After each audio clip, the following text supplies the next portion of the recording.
Good evening, everyone. My name's Jane Winters from the University of London, and I'm delighted to welcome you to the launch of Ewan Gibbs's Coal Country, The Meaning and Memory of Deindustrialization in Post-War Scotland, which was published on the 15th of February this year.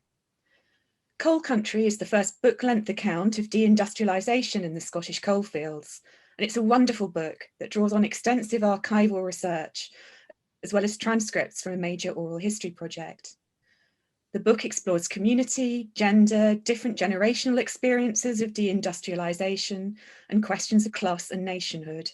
It's a beautifully written and important study. Coal Country is published as part of the New Historical Perspectives series, which is a partnership between the Royal Historical Society, the Institute of Historical Research, and University of London Press.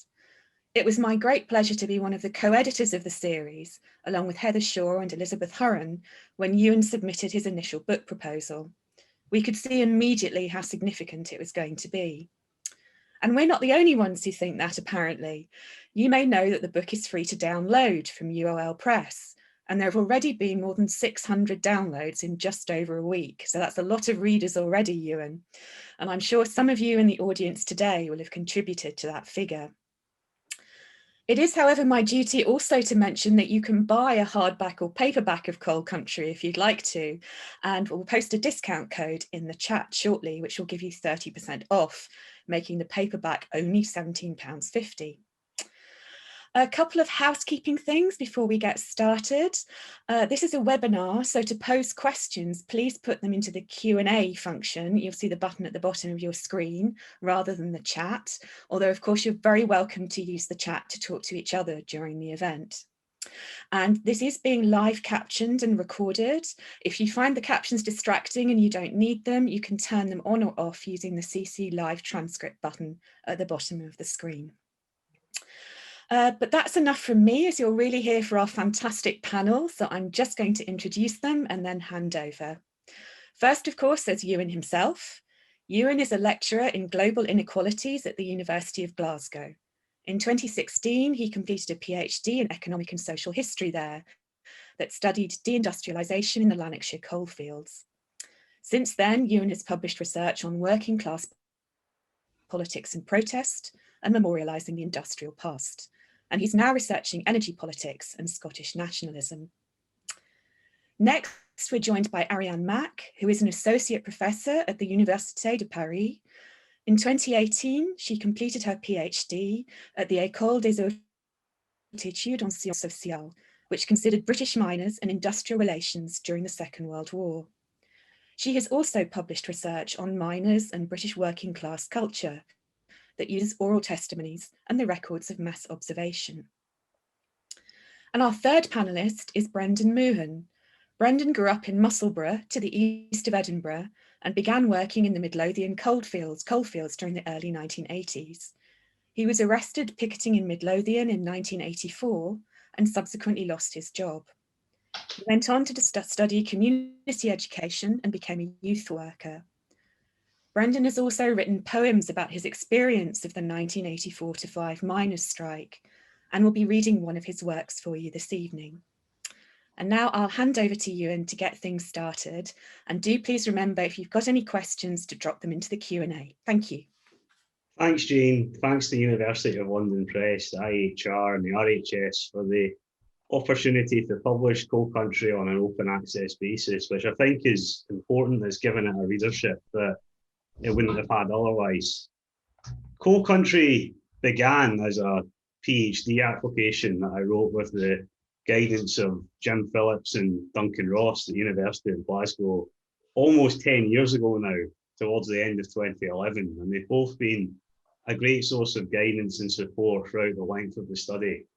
I don't just bring that decade up because, or to admit that it's taken some time to get to this point, but also because that's perhaps how long we often think deindustrialization took. We perhaps associate deindustrialization in Scotland with the 1980s. Perhaps we think about it taking place from the election of Margaret Thatcher's government in 1979 to the closure of the Ravenscraig Steelworks in 1992, and then the almost poster child moment for Scottish deindustrialisation, which was the subsequent demolition of the cooling towers in the mid-1990s. Coal Country argues that deindustrialization was in fact a much longer transformation. It was a deep structural economic change which had powerful cultural and political reverberations that are still being felt in the former Scottish coalfields today. Deindustrialisation then was a slow, powerful march that advanced across the second half of the 20th century. I pinpoint a relatively specific starting point for deindustrialisation in the Scottish coalfields. I argue that it began in the Shotts area of eastern Lanarkshire between the nationalisation of coal mining by the British government in 1947 and the early 1950s. This part of the coalfield was subject to the strategic divestment of its basic industry, a form of community abandonment in effect by its employers, who expected that miners would relocate themselves and their families to larger, more productive collieries, principally in eastern Scotland. When I read the closure records of one of those collieries that was closed, Bayton Colliery in 1950, I came across the president of the National Union of Mine Workers Scottish area, Abe Moffat, confronting coal board officials, arguing that they were not merely discussing a mining engineer's opinion when it came to the closure of Bayton, but in fact the life of a mining village. Here, almost 3.5 decades before, we see the foundations of the argument close a pit, kill a community, which was put forward with such force by the women's support groups during the 1984-5 strike. Abe Moffat revealed a conflict between community integrity, or in other words, the social order of Scottish coalfield society, that interwoven pattern of neighbourhoods, work, and belonging which characterised the coalfields on the one hand, with the atomising effects of corrosive market forces on the other. I locate in Coal Country a moral economy of the coalfields. Collieries and the jobs that they provided belonged collectively to the workforce and the community that sustained them and was in turn sustained by them. Their closure then needed to be negotiated and conditions needed to be met. This moral economy claim had a long history in the collective memory of the coalfields. Nationalisation's meaning was defined by experiences during the 1920s and the 1930s and even earlier. When I recorded my oral histories for this research, I heard lots of family stories that included injury, the blacklisting of union activists by coalfield employers, poverty wages, the experience of mass unemployment, and also evictions at the hands of co-owners who were also landlords. In some cases, this was a first-hand account. When I interviewed Jessie Clark in 2014, she recalled her early years in the South Lanarkshire coalfield village of Douglas Water. She picked coal off bings with her mother, which was actually illegal at the time, given it was private property, while her father was blacklisted at the hands of the Coltmess Iron Company for his engagement in trade union activism, his ILP membership, and his later communist sympathies. Jessie was later forced through poverty to become a domestic servant and eventually took up a job working in the colliery canteen at Douglas Castle. She recalled that for her and for the whole workforce, nationalisation was viewed as a case of a bit more democracy, direct quote, and also came with the hope of stability and improvement in material conditions. The moral economy grew from those foundations, and localised practices that developed in Shotts were later spread across the Scottish coalfields. Migration was broadly rejected. Instead, extended travel to work distances were accepted where they were within travelling distance of miners' homes. So this retained a localised basis to coalfield communities, even if that was stretched over the course of the second half of the 20th century. Aside from this, economic stability was secured through guaranteeing the best paid positions in pits were retained for miners who had tunnelling jobs or coalface employment, and also just treatment for elderly and disabled miners. Miners were therefore willing to accept some of the changes that came with deindustrialization. In fact, they saw the closing of older collieries in an orderly manner, which preserved economic security, in some way as an advancement. It was associated with higher wages and employment in better conditions. This also means that deindustrialization frames a large set of structural transformations in the economy of the coalfields. It doesn't just include the final closures of the 1980s, but some of the changes that led to the diversification of the industrial structure.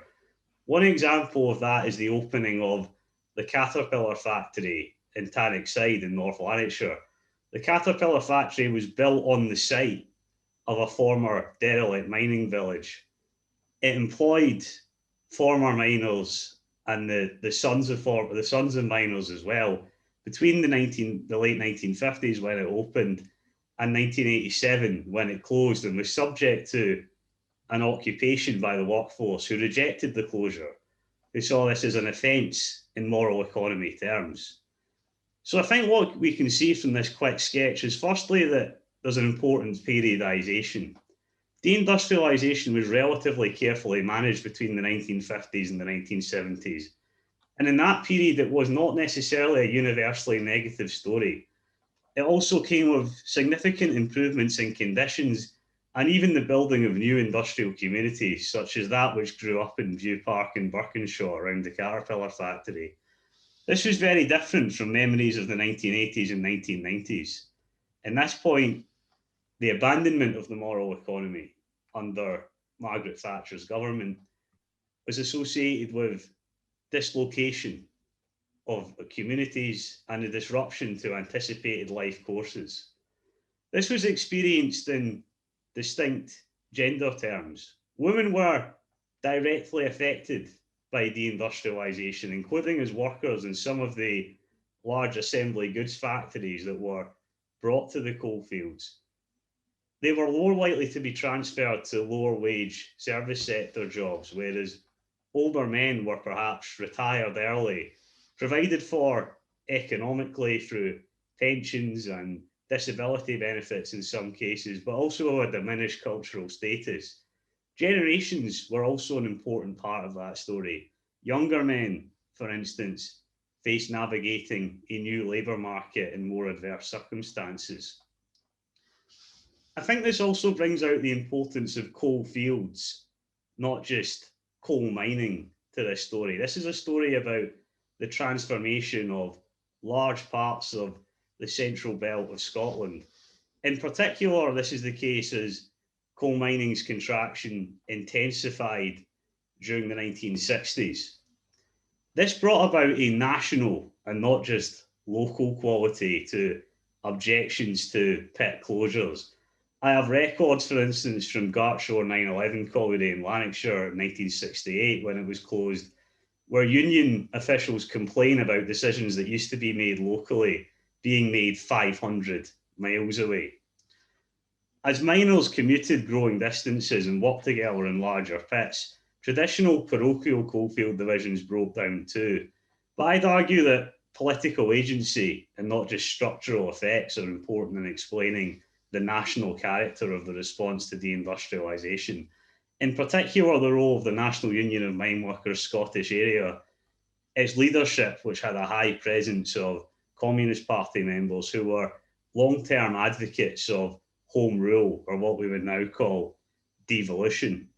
This had important cultural outlets too, in particular the establishment of an annual Scottish Miners' Gala, which ran from the late 1940s to the late 1990s annually in Scotland's capital city of Edinburgh. It reprised the traditions of a local gala day, of marches, of brass bands, of pipe bands and sporting competitions, but placed them on a much larger national stage.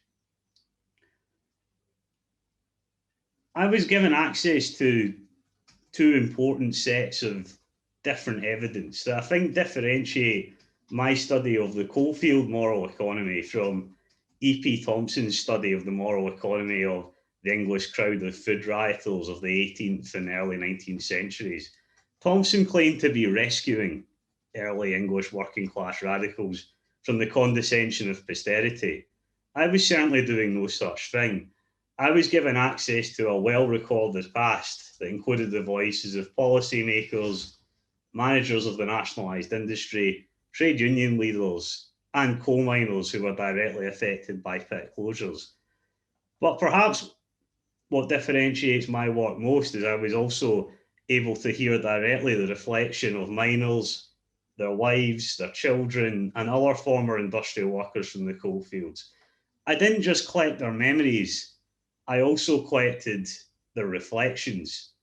And that I think is significant. These weren't rose tinted or syrupy. I argue a form of critical nostalgia is in fact visible in the oral testimonies that I collected. I think Brendan summed that up when he said it was pretty good growing up in Musselburgh in the 1960s and 1970s. They combine memories of improved working conditions and an associational community life and the importance of trade union influence with memories of stifling social conservatism, of sexism in the workplace and the community.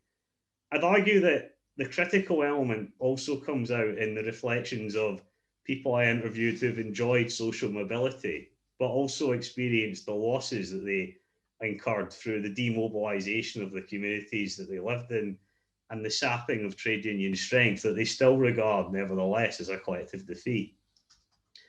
I want to end by saying that deindustrialisation still matters in the Scottish coalfields. A more decisive and less ambiguous form of oral testimony was evident in the fight for justice for miners who were convicted during the 1984-5 strike, which is now concluded in an independent review at the hands of the Scottish Government, which has recommended the pardoning of men affected. Oral testimonies that were delivered in public meetings in the coalfield were a pivotal part of the evidence to secure this. Coal Country begins at the annual memorial for the Auchengeek colliery disaster of 1959, in which 47 men died in an underground fire.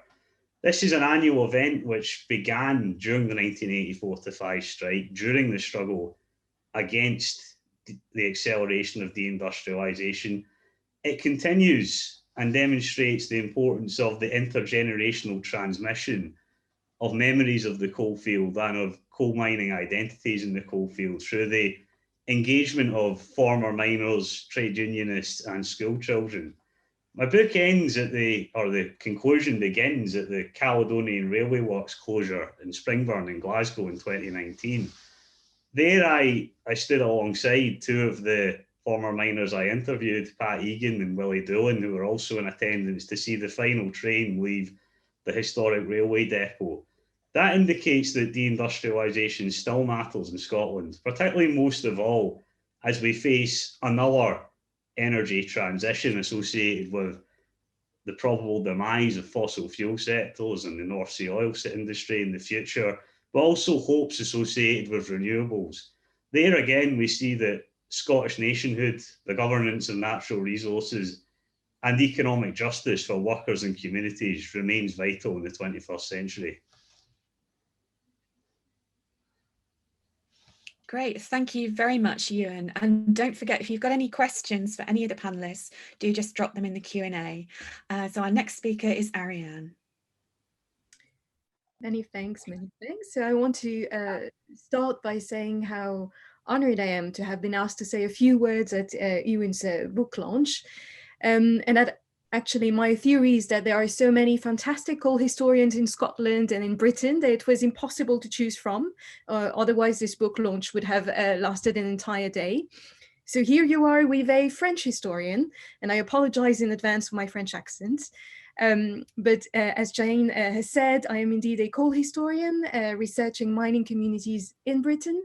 And my research has mostly focused on the Second World War. So I'm not a specialist of deindustrialization, but I have studied the impact of the war on coal mining communities, as well as researching coal strikes in wartime.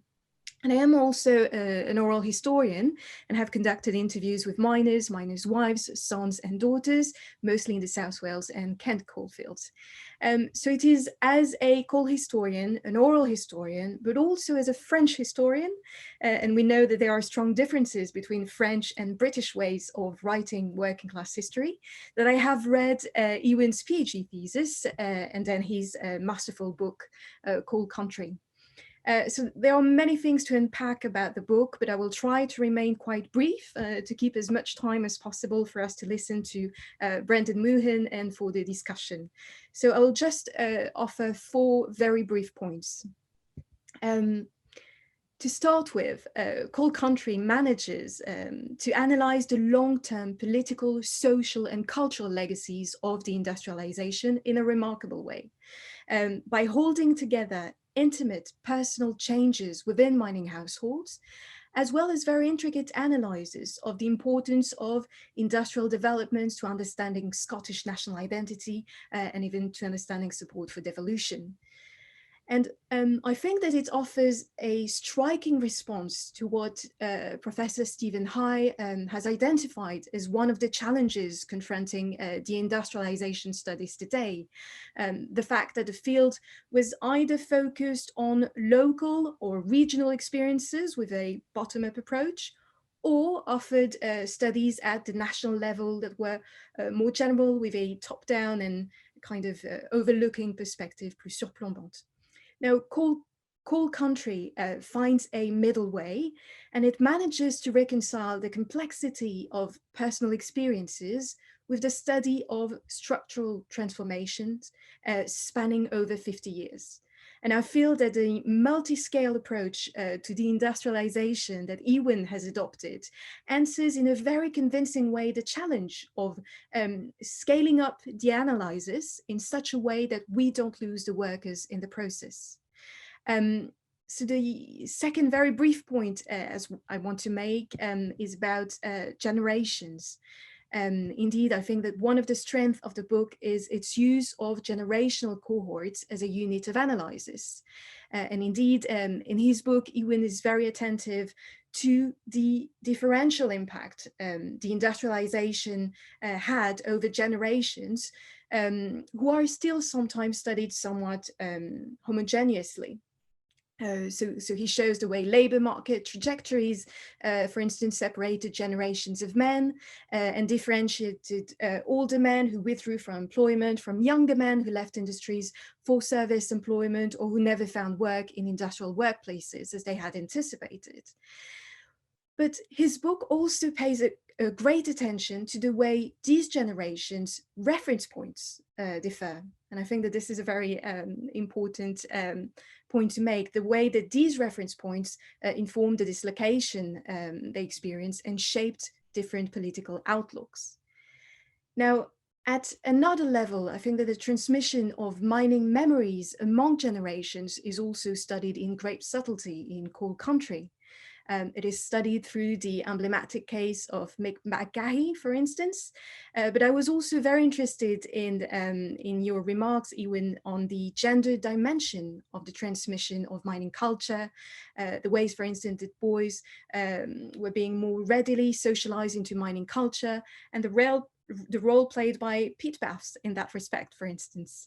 So I have found many interesting things regarding the transmission of mining memories in coalfields.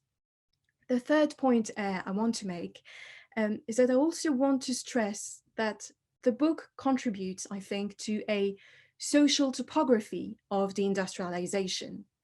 Now, the landscapes of the industrialization on which much scholarly inquiry has focused is that of the closure of collieries, of steel mills and factories, the industrial ruins and their connection to smokestack nostalgia, or on the other hand, industrial heritage with coal mines being converted into museums.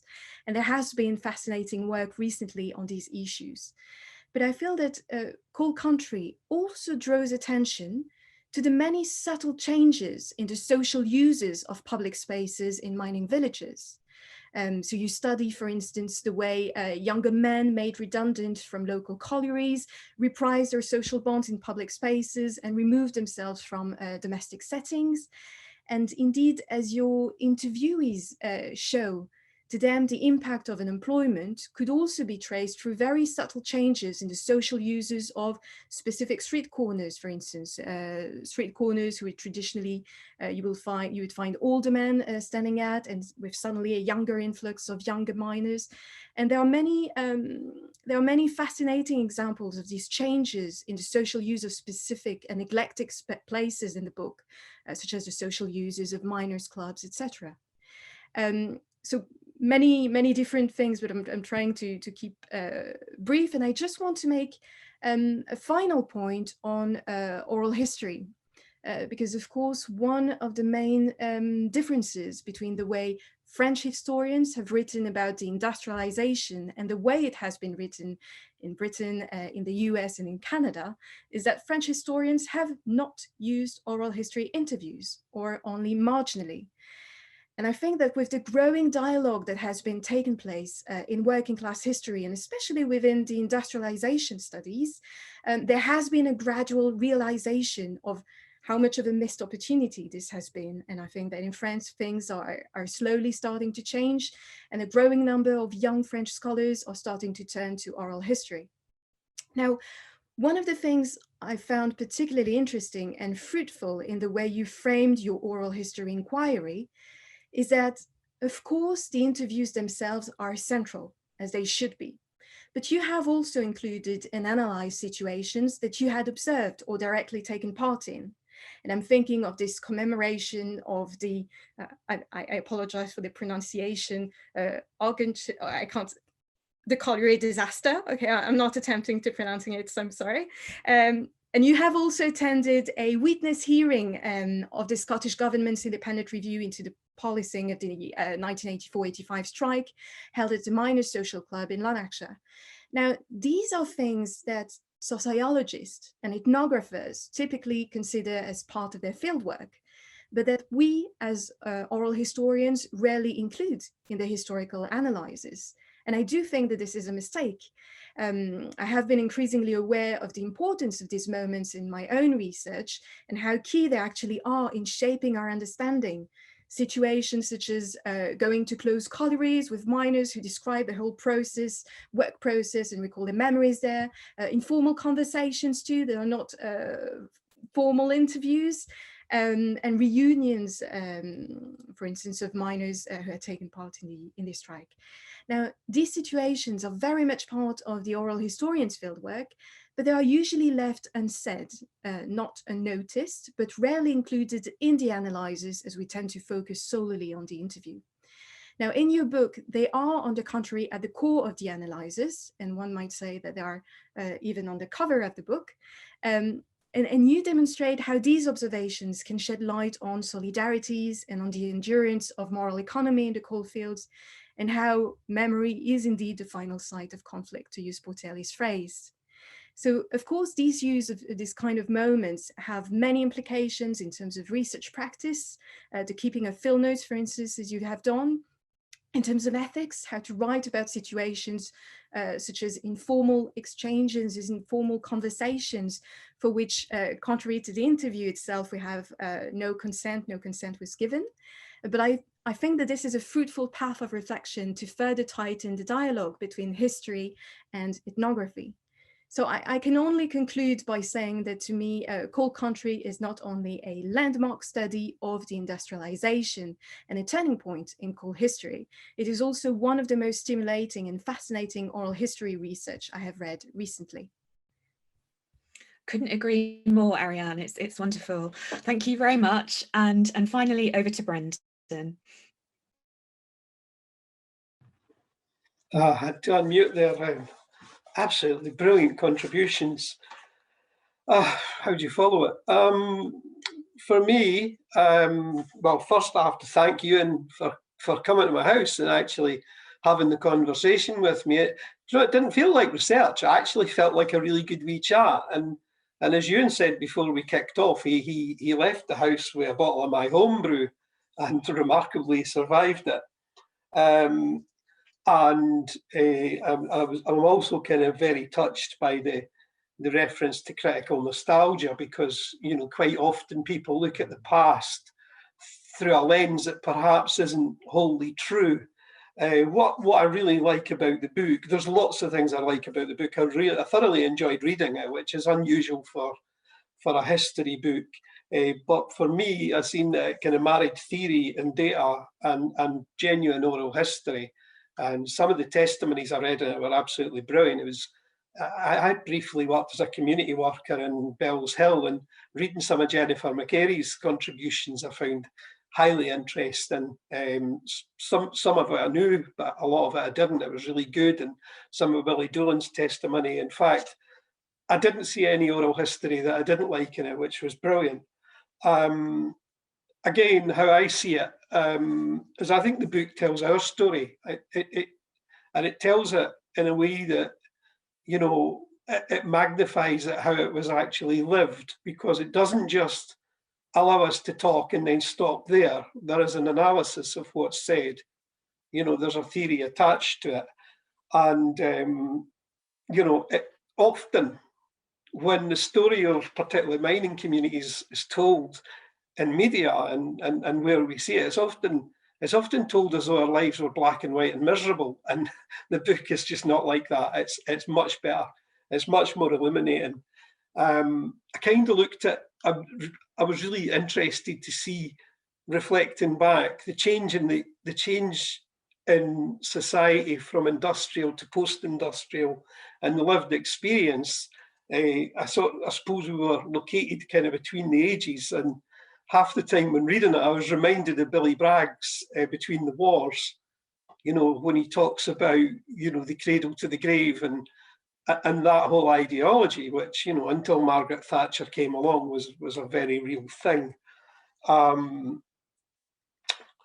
Looking back, again, what I also found really enjoyable was there was the closure of the industries, and there was the impact in communities, there was the impact in society. But again, you know, there is an element that kind of shines through where, yeah, you can close the industries, but you maybe can't close the collectivism, you maybe can't close the ideologies that were underpinned through struggle that actually went not over decades, but in fact centuries. I also found, you know, the analysis of the miners' strike kind of really good, whereby that also reflected changes where women became active in the miners' strike, where women actually became much more active in the trade union movement when the employment roles changed. And I thought that was really good. I thought some of that demonstrated the ability to think local and act global, which, you know, is a theme in politics nowadays. I also liked the way that Ewan brought in things like the gala days, and in particular the big gala day. The gala days were a celebration of community. They were collectivism in itself, and, you know, they were where a community could come together and it could celebrate. And the Miners' Gala in Edinburgh was when all the communities came and celebrated. But in addition to that, and it's in the book, there were also quite radical speeches, and there was also quite a lot of radical politics going on there. And, you know, it would seem like it was a long time ago, but it wasn't. It was in my lifetime, in my adult lifetime. And there was a nod to the campaign for the victimised miners that lost their jobs and had criminal records as a result. I'm one of those people, and thanks to Neil Finlay and others around him, you know, by the end of this year, I will no longer have a criminal record, which is a fantastic result. I don't really have anything more to say as such, but I was Ewan, probably against his better judgment, asked me to read a poem. And not that long before this was published, I actually had a dream about 3 friends of mine who were communists, and they were very alive in the dream. It was in some ways like the song Joe Hill. I don't know if you know the song. If you don't know the song, it's well worth looking up. But they were very alive and very real in the dream. I'll introduce them before I read the poem. The first one was a guy called Leo Thompson, who was a Marxist-Leninist who lived in West Calder, and he dressed like a Cuban revolutionary most of the time, but he was a fantastic guy. He was a taxidermist, but he also used to make little statues of Karl Marx. And he would lend you books, and then the following day ask you what you thought of the actual book. He was a brilliant guy. The second communist is a guy called Billy Kane. His son Tommy recently worked for Jeremy Corbyn, but has also worked for Neil Finlay. I met Billy at a miners' event, and subsequently seen him quite a few times with Tommy at Easter Road, and became quite friendly with him.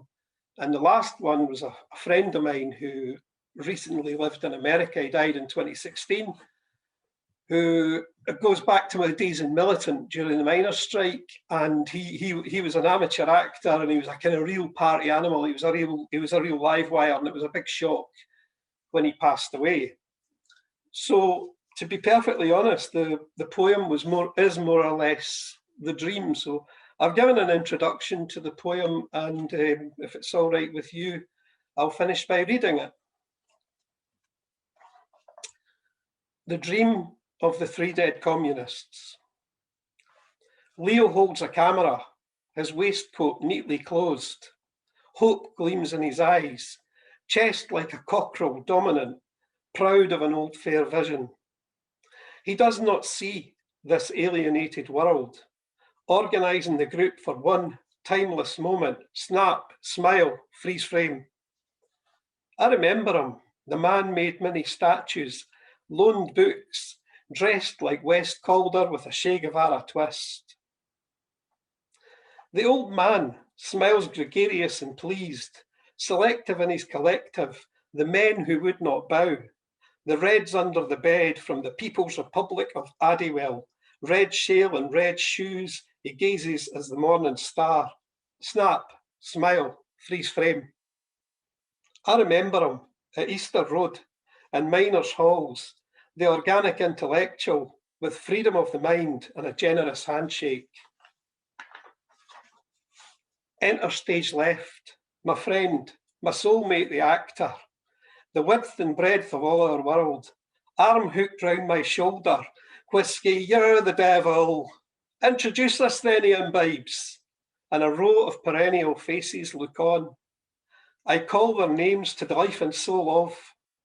He's happy in this moment, right now in this place. What a time to be alive. And so I want to ask him, do you know that you are dead? Do any of these men? Do you know you've been dead for years? Something holds my tongue.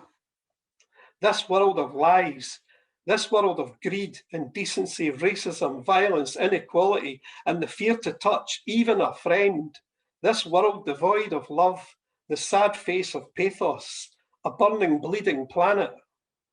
And I fear I might be asked, is it me who is alive? Thank you. Thank you so much, Brendan. These online events are wonderful, but the sad thing is that in a room full of people, you would be getting a huge round of applause now. And I think you can see what's coming through in the chat. So thank you very much for that. Right, so a wonderful set of presentations, and it's generated a lot of questions already and virtual applause, as you can see. So we'll try to get through as many of the questions as we can in the next 20 minutes. So the first question is from Duncan Money, and it's a question for Ewan. And Duncan says, I'm greatly enjoying the book and wanted to ask you about the role of rising car ownership and relative affluence in the expansion of commuting and breaking down regional parochialism. History of mining communities in Australia. You mentioned this briefly in the book, but I think there is more to be said on this point. It significantly alters the role between the workplace and the community around it. Thanks to Brendan for reading that poem, and to Ariane for very insightful comments and very generous comments as well.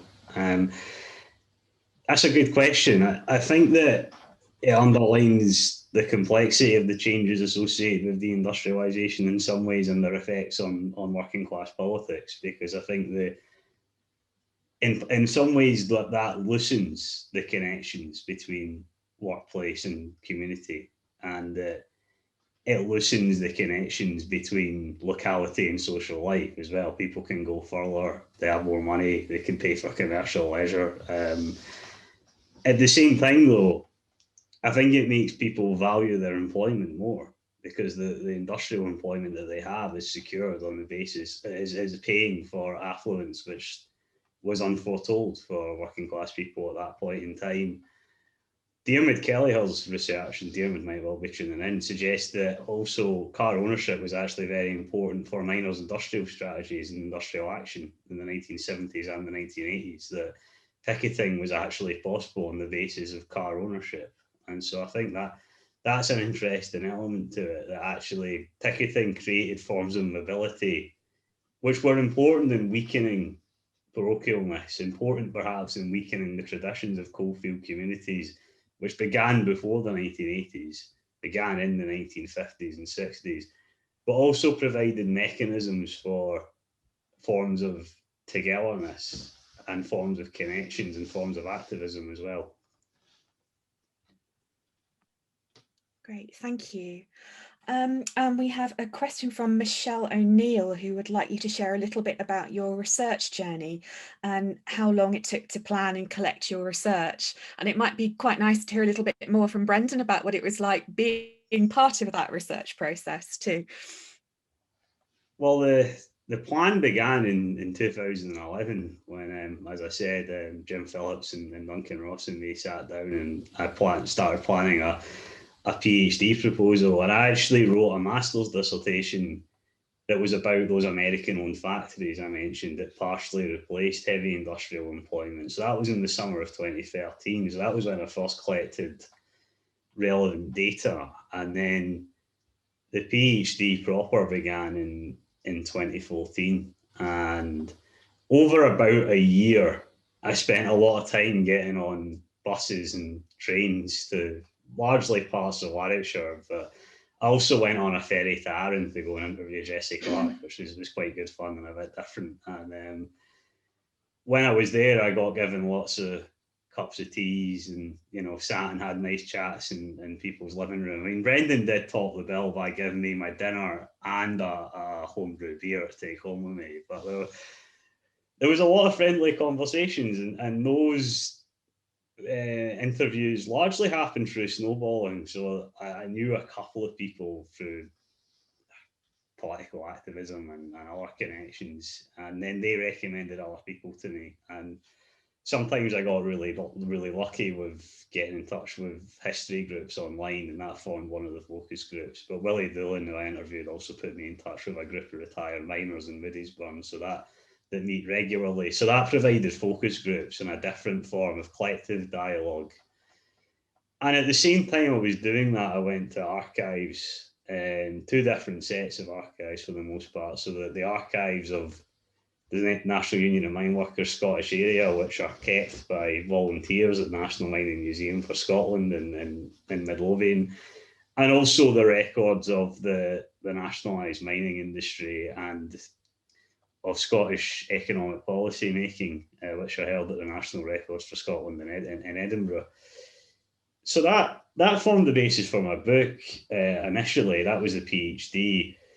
What I did after that, and I think what one of the things that really differentiates the book from my thesis is I went down to the National Archives in London and I looked at files related to energy policy making. And I think something that's really important when we think about the story of the displacement of coal is that coal was ultimately displaced by policymaker agency regarding the choices of what fuels British power stations would burn. And that was a series of decisions made largely between the 1950s and 1980s. And I think that adds an important element of complexity to the story and reveals that important element of agency and reveals that the politicised assault on the mining industry of the 1980s was only the final fruition of a much longer story, and that actually conservative ministers and civil servants had a pronounced hostility towards coal on the grounds of class politics in opposition to organised labour during the 1950s as well. I hope that's a good answer to the question. It is, thank you. And Brendan, I know you said that it felt like a really friendly chat. What were you expecting when Ewan got in touch? I genuinely didn't know what to expect. Not many people had asked us our story, like really asked us our story. And I'll be very brief about the process. I thought it was a great conversation. He asked really good critical questions. Great. And got the home brew as well. So, and dinner, that's the... Okay, the next question is from David Watson, and it just ties in a little bit actually to what you were saying at the end there, Ewan. Deindustrialization from 1979 onwards seems to be a war on the working class, not so much an economic process, but more of a political process. What do you think? And that's really open to everybody on the panel.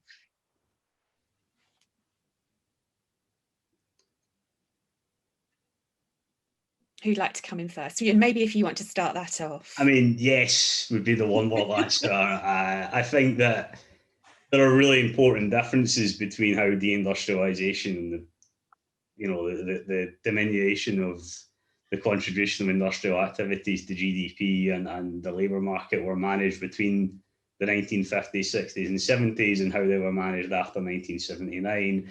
I think there's also important differences then in how similar experiences were, or similar processes were managed in other European countries and how they were managed in Britain after 1979. And I do think that, the acceleration of deindustrialization was, of course, a politically willed process, at least and especially when it comes to the nationalised mining industry. And I think the more that time's gone by, especially after the papers were released under the 30-year rule, Jim Phillips's important research about the policing of the miners' strike and the involvement of the involvement of government direction in the policing of the miners' strike is important.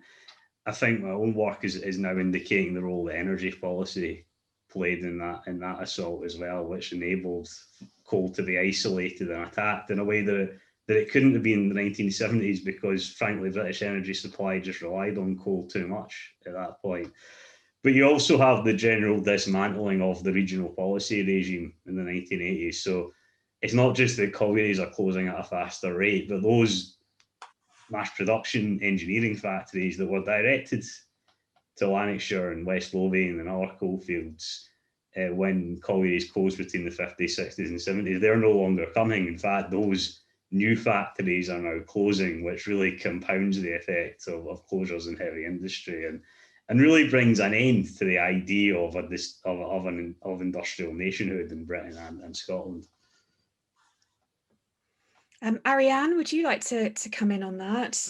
I don't have a lot to add, but I think that on this point, really, the comparative history of the industrialization studies is quite important. If I keep in mind the French case, the French history of deindustrialization, and really the start of this process in the 1950s, but also I think that it's in terms of whether it's an economic process or more of a political process, things are quite different in France, where, as you know, we didn't have a strike such as the 84-85 miners' strike. So in terms of the history also of industrial militancy, I think that the chronology is quite different. So in terms of the hopes put in the industry, I think that really and this is Marion Fontaine's work, but really the importance of the 1947-48 miners' strike in France and 1963. So I think that in terms of chronology and the way it was imbued also with political thought, things are quite different in France. Not sure if I'm quite clear here, but yeah. And Brendan, you were nodding all the way through as Ewan was speaking. Yeah, but I mean, there's not really anything that I can add to that. It was an entirely political process. Had it not been a political process, I wonder if deindustrialization would have been managed an awful lot better. Because the neglect to people, the state's neglect to people's lives is frankly unforgivable.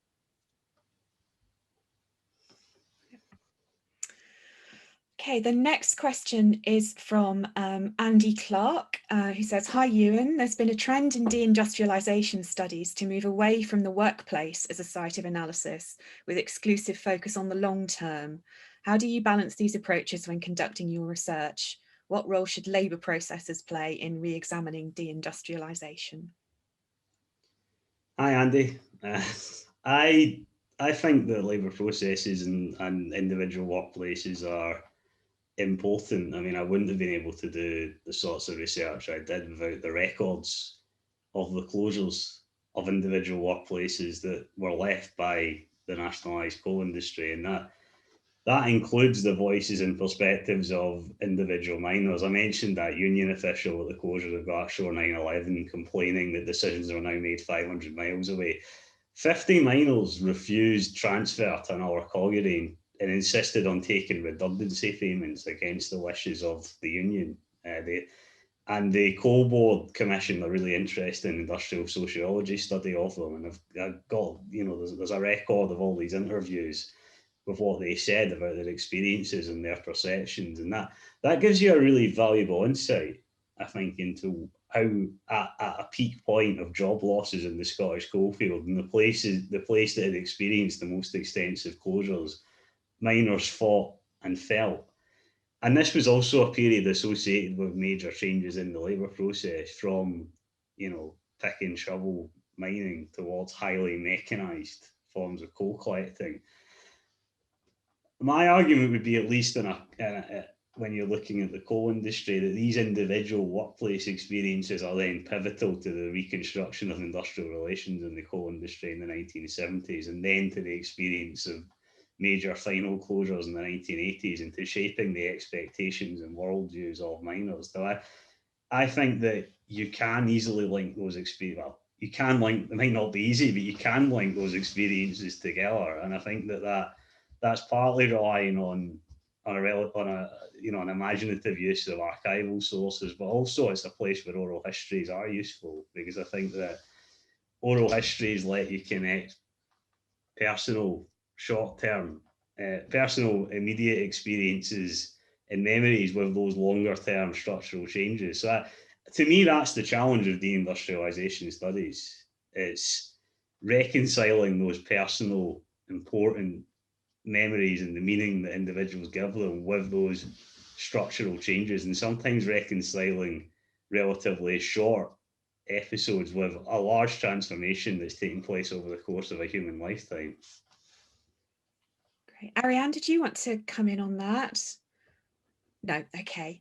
The questions are flooding in, so we're not anywhere near going to get through all of them. So we'll have to have a think if there's another way that we might be able to answer some of these, perhaps in a blog post or something afterwards, without wishing to volunteer you in for extra work. But there's so much coming in, and clearly people are really fascinated in what you're talking about.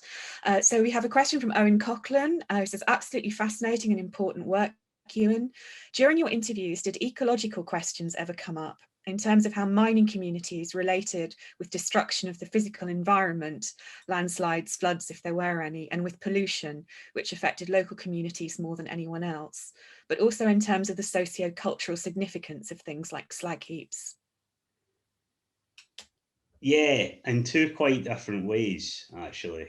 Bings, as slag heaps are called in Scotland, were often thought of quite favourably and nostalgically, and you know, they were seen as representatives of a passing era. And a lot of the interviews I did in Lanarkshire took place in villages or where things have now been flattened and new large privately owned, private owner occupier suburban housing schemes have been built. So actually, as much as the closure of large industrial workplaces was important in these narratives, when it came to changes in place in the landscape, the demolition of the ruins of those workplaces and the clearing of things became quite important. And in some cases, that was seen as actually part of the cultural assault on the legacy of industry. One example of that would be Polkemic colliery in West Lothian, which was flooded during the course of the miners' strike. And certainly in the view of the men I interviewed who'd worked there, this was a political decision to get rid of a large, viable colliery. That was very quickly landscaped. And you see Polkemic Country Park when you travel between Glasgow and Edinburgh on the M8 today. And there was a sense that this was a deliberate effort to remove, the remnants of industry from the landscape. At the same time, open cast mining was thought of in quite hostile terms. Open cast mining, creates huge scars on the landscape, and it doesn't provide anything like the level of employment or the length of employment that deep coal mining does. I did two interviews in Colburn in South Lanarkshire, which at one point hosted Dalquindy, which was the largest open cast mine in Europe at one point. And it's still, certainly when I was there in 2014, the remnants of that are still there. There's a large bin, which was left by open cast mining. And one of the people I interviewed used to be a colliery electrician, and he regarded open cast mining as a double offence. It was an offence because it displaced deep coal mining employment, but also because it left this permanent blot on an otherwise nice, pleasant semi-rural landscape. I think we might have turned full circle though, because I noticed that a wind farm has been built in Dalquindy. So I think actually we might have got to we might be approaching a more positive resolution in energy terms there.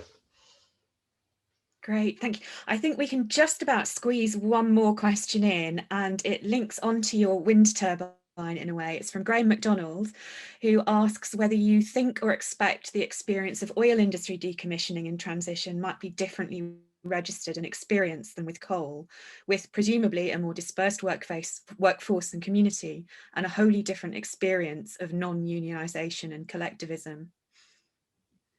Yeah, I mean, oil's interesting because some of the people who went out to work in the oil rigs were trained in coal mines as electricians and engineers, and it is worth remembering that these fossil fuel sectors didn't grow up isolated from one another in that respect at all. I think the physical placement of the oil industry, as James suggests, outside of communities and distant from them is part of that story. I think the absence of a moral economy sentiment, certainly on the part of employers, and the absence of public ownership and national ownership, full stop's an important part of the story as well. The form of bargaining that took place, and I don't mean formal trade union bargain, but also the bargain that priced in high wages in return in some cases for the acceptance of very high rates of danger and risk and injury in the oil industry in the 1970s and 80s is also part of the tenor that was set there. So I think that role of multinationals and the distance of oil from territorial communities and the dispersal of the workforce probably will all shape that experience. I think as well, and I think more collectively, we need to think about this, that we have a responsibility there too, as the Scottish public and the British public, that we've allowed oil to be discussed and argued for, principally in terms of economic revenues and particularly state revenues when it comes to constitutional politics in Scotland. That was separate for a period around the time of Piper Alpha, the major disaster in '88. But I don't think oil workers have ever been allowed to enjoy the same social and cultural status and recognition as miners, despite the fact that they have at some points been a very large workforce in the tens of thousands, and the large regional economies do depend on them. And we should be thinking about that now when we're considering going forward with the transition and what that means. Great. Well, I'm afraid that we are out of time. That's been such a wonderful, rich and wide-ranging discussion. So thank you very much to you and Ariane and Brendan, and to everybody who's been with us for your wonderful questions. And I'm sorry again that we could only touch the surface with those, because you had so many and people sharing their own experiences as well. And I think the dream of the 3 dead communists is going to stay with me for a long time, Brendan, and I'm sure for everybody else who's been here this evening as well. So thank you all very much indeed, and I hope you enjoy reading Ewan's book, those of you who haven't already. So good night, everybody.